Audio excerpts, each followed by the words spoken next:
Unfortunately, we have the horrific, terrible news that Sophie Cunningham is officially out for the rest of the season with a torn MCL. What went down on the court that evening? Sophie Cunningham suffered a torn right MCL, and the Fever announced she's out for the entire season. Bria Hartley got filmed smiling afterward. Basketball fans are angry, saying it was done on purpose. The officials didn't make any calls. The league hasn't said a word. Sophie's career hits a major roadblock, but she's not giving up. She's talking openly and holding nothing back, targeting both critics and the league officials. So what exactly did Sophie say that has everyone talking? If you're Team Sophie, then drop fired up for Sophie in the comments. Here we go. The hits just keep coming for the Indiana Fever. Not unexpected that Sophie Cunningham ruled out for the season, but devastating nonetheless as the injuries just continue to pile up. Of course, Sydney Colson already out for the season, Ari McDonald out for the season, and now Sophie Cunningham out for the season. That's with Caitlin Clark still out and having been out for much of the season. The play that destroyed the Fever's season was impossible to miss.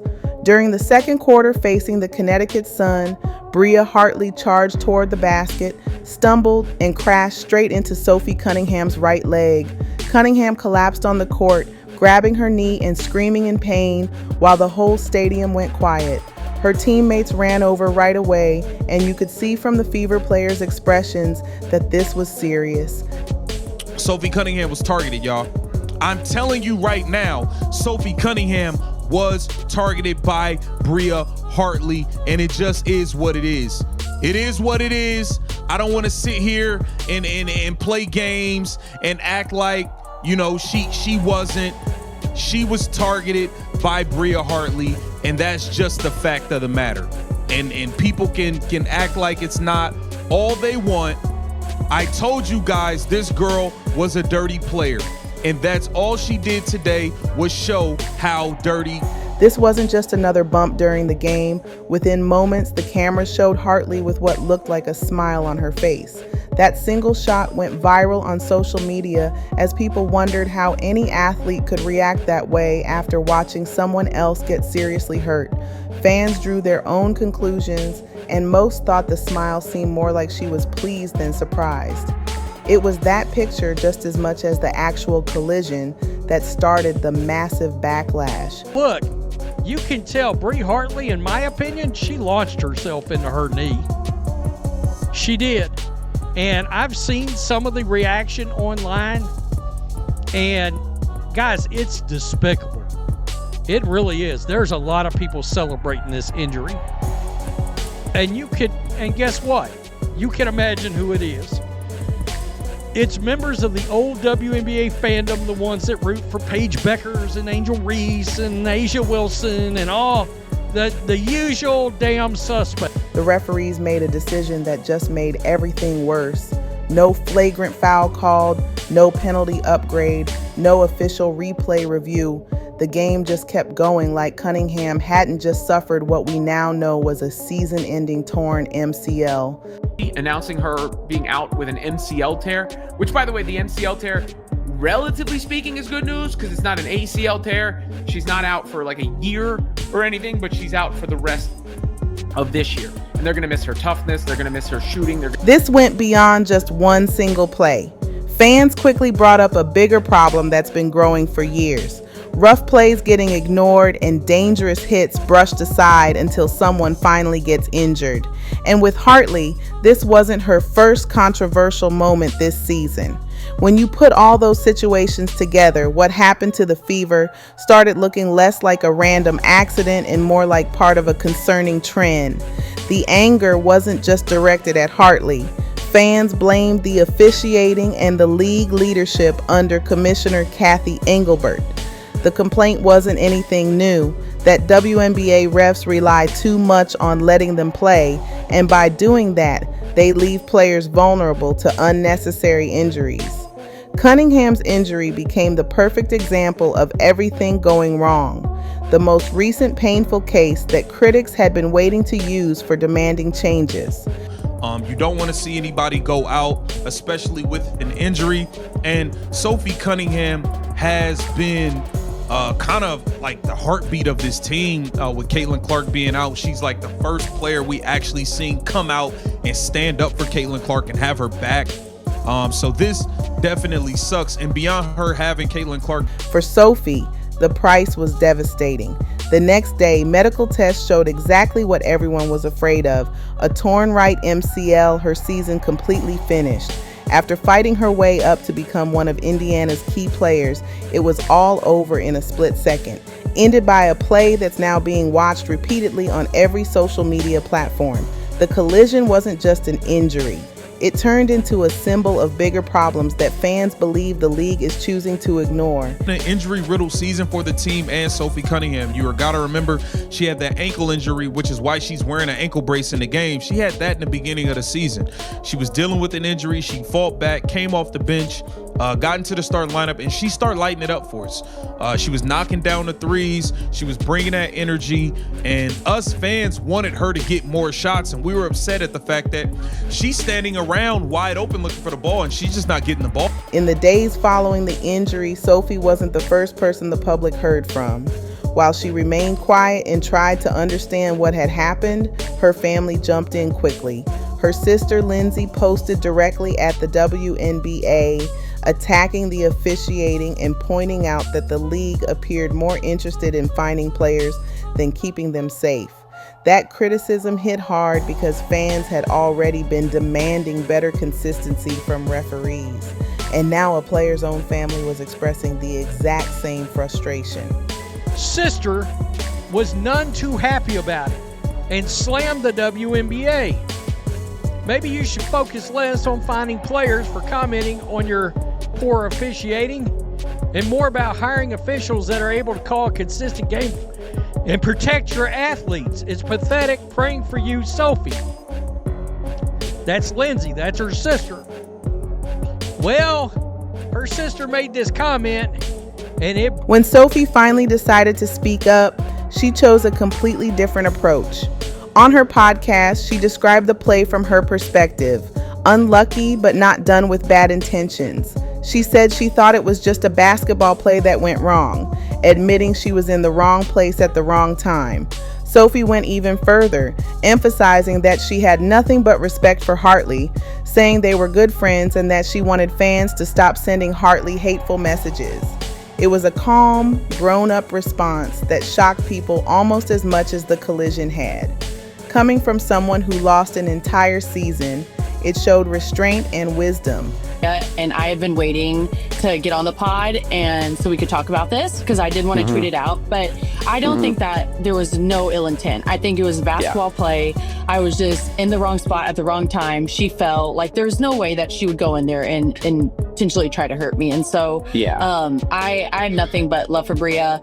And I even told my mom because she tweeted something. I was like, no, Mom, I get it. But I promised you that I was like, Bria and I are super cool. And she would never try to hurt me because there are some girls that I think might, but she wouldn't do that. And so I have nothing but love. And so I hope people stop giving Bria some heat because I don't think she meant to do that at all. That went against the story fans had created online. But Sophie wasn't finished. In that same podcast episode, she shifted toward a bigger issue, holding people responsible. She linked her own injury to a pattern she thought already existed in the league. Referees missing dangerous plays while still giving out fines when players spoke honestly. She reminded listeners that she'd already been penalized for comments she made about officials and about page backers. That detail was important because it explained why her family's anger had been so intense. To them, the league was fast to punish words, but wasn't doing enough to protect players' bodies. 3 for 3 on being fined by the WNBA. Holy shit! For this? For the pod? Again? They didn't like my comments on Paige Beckers. No way. I didn't even say anything bad. On the whistle, on the quick whistle. Then came the social media post that completely changed the mood. On her accounts, Sophie wrote a direct message that spread immediately. Some of us were raised by the words of, "Don't bite off more than you can chew." It was brief, to the point, and had completely different energy from her podcast remarks. If her earlier words showed self-control, this one was pure fire. Fans saw it as a battle cry, a statement that she wasn't broken and wouldn't back down.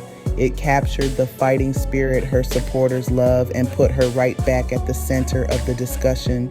Well, you come at Sophie's sister, you come at Sophie. And Sophie saw this comment, and bless her heart, she answered it. She answered it. Some of us were raised by the words of, quote, "Don't bite off more than you can chew." And some of us didn't. Quote, "F around and find out." F around and find out. Kiss. God bless this woman. Yeah. The two sides of Sophie's response, respectful understanding for Hartley and fierce defiance toward critics, ended up supporting each other instead of contradicting. The podcast demonstrated her character and her willingness to take the mature path. The post demonstrated her strength and determination not to let anyone else control her narrative. Together, they showed an athlete who could balance wisdom with intensity, who wasn't going to be defined by being a victim, even during one of the toughest moments of her career. But that's hilarious. That this hater out there, and there's a lot of them right now. I said yesterday they're mad because Sophie's being called a superstar and this and that and the other. Yeah, Sophie's got more pull than your A'ja Wilson. Asia's on this monumental run. I literally wouldn't have known that if I hadn't stumbled across somebody that said, well, the WNBA is making A'ja Wilson's late season MVP push. Sometimes, you just got to pay attention. The WNBA wants to protect certain people and certain. But even with Sophie making it obvious that she held no anger against Hartley, the question stayed alive for many people watching. Was this collision really an accident? Or was it part of something larger about Hartley's playing style that the league had been overlooking for too long? Bria Hartley's reputation has been building this season, and not in a positive way. Long before Sophie Cunningham's knee got injured, fans and experts were already identifying Hartley as one of the WNBA's most dangerous players. That image didn't develop suddenly. It was created incident by incident through a series of events that kept placing her in the middle of drama. The most obvious example happened during her confrontation with Angel Reese. Amid match a fight for a loose ball, cameras captured Hartley grabbing Reese's hair, pulling her away from position. Officials called it a foul, but fans couldn't stop discussing how it looked.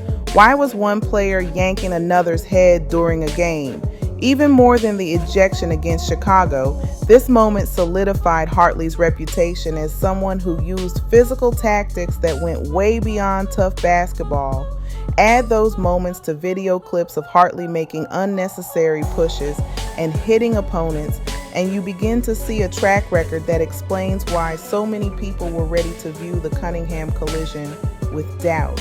By itself, a clumsy fall into Sophie's leg could have been dismissed as bad luck in competition, but when fans online connected it to the Allen fight and the Reese hair pulling, suddenly the story wasn't about a random accident. It was about a player with a worrying history. That's why within hours, social media was flooded with posts demanding punishment. One fan directly asked why Hartley was still playing in the WNBA. Another said simply, she intentionally went for her leg while going down. She could have easily avoided Sophie. And still, the WNBA's response was nothing.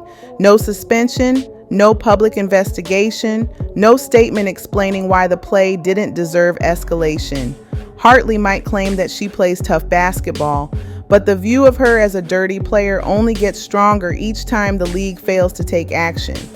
Sophie Cunningham's torn MCL isn't just bad luck. It shows a league-wide pattern of inconsistent officiating and weak enforcement. On the play itself, there was no flagrant call, no penalty upgrade, and no immediate discipline announced. When moments like that happen without consequences, fans see it as carelessness at the top under Commissioner Kathy Engelbert's leadership.